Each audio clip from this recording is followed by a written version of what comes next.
আমাদের আজকের মানববন্ধনের মূল দাবি হলো বিনা কারণে এই দুইটি দোকান আপনারা দেখেন, আমাদের দোকানের পাশে বাজারে দুইটি বড় ব্যবসায়ী যেই ব্যবসা যারা করে ওনাদের এই বাজারটা এই মাথা থেকে ওই মাথা পর্যন্ত ওনাদের যারা দুষ্কৃতিকারী আছে তাদেরকে এরা প্রতিহত করে।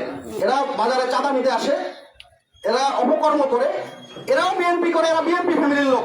এদের অপরাধ হলো যারা অপকর্ম করে, অপকর্মে তারা বিরোধিতা করে। এই বিরোধিতার কারণে নির্বাচনকে কাজে লাগিয়ে, নির্বাচনের সহিংসতা হিসাবে কাজে লাগিয়ে দিবে এই হিসাবে তারা কাউকে এসে প্রকাশ্য দিবালোকে দুইটা দোকান লুট করলো, 3টা বাড়ি লুট করলো প্রকাশ্য দিবালোকে। এটার আমরা সুষ্ঠু তদন্ত চাচ্ছি।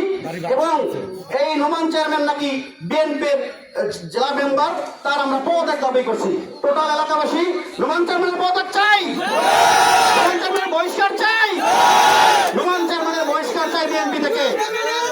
সময় এবং পিছনে ইয়াবা ব্যবসা করে, চর দখল করে, গান দখল করে, বাজারের মানুষকে জিম্মি করে চাঁদা আদায় করে, এবং তারা এখানে যখন নৌবাহিনী আসে তারা চরে পালিয়ে যায়, সাধারণ মানুষকে জিম্মি করে কথা বলে, আটকে রাখে, চাঁদা দাবি করে। কিন্তু কোনো মানুষ ভয়ে কথা বলে না। আমাদের বাড়ি, আমাদের বাজার, আমাদের দোকান, এটা সেভ করার দায়িত্ব আমাদের। আমি ঢাকা থাকি, আমাদের বাড়ির লোকজন কেউ থাকে না, সবাই শহরে থাকে। তারা চাঁদা বিভিন্ন সময় দাবি করে। এই সময় সবাই নির্বাচনে ভোট দিতে আছে। নাম হলো নোমান চেয়ারম্যানের নেতৃত্বে কিশোর গ্যাং আছে, শহীদ আলাদার ছেলে শুভ, শান্ত, রায়ান এবং সুমন গর্দ। তিনি সবসময় আওয়ামী লীগের সাথে চাঁদাবাজি করে আসতো, স্বপন চেয়ারম্যানের সাথে। সে আবার নতুন করে নাকি আবার বিএনপি সেজেছে। এই শান্তিরহাট বাজারে কোনো চাঁদাবাজের স্থান হবে না। আমরা ঢাকা শহরে আন্দোলন করে চাঁদাবাজ সন্ত্রাস মুক্ত করে শেখ হাসিনা 4,000টা বিজয় করেছি।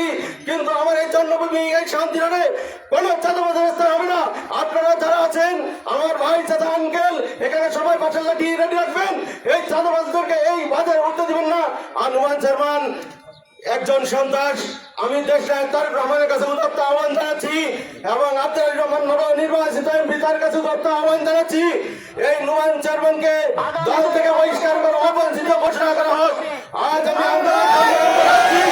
আমি ঢাকা গণ অধিকার পরিষদ প্রতিষ্ঠাকালীন যুব হিংসার সভাপতি, ঢাকা 6-এর একজন ক্যান্ডিডেট ছিলাম।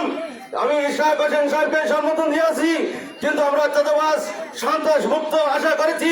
কিন্তু এই আওয়ামী লীগের যে দোসরগুলো 5 তারিখের পরে তারা নতুন করে বিএনপি সেজেছে, নতুন করে কিশোর গ্যাং তৈরি করেছে। 12, 14, 15 বছরের 20-25 জন পোলাপান সন্ত্রাস বাহিনী তৈরি করে নোমান চেয়ারম্যানের পাড়া মহল্লায় বিভিন্ন জায়গায় চাঁদা নেয় এবং ওদেরকে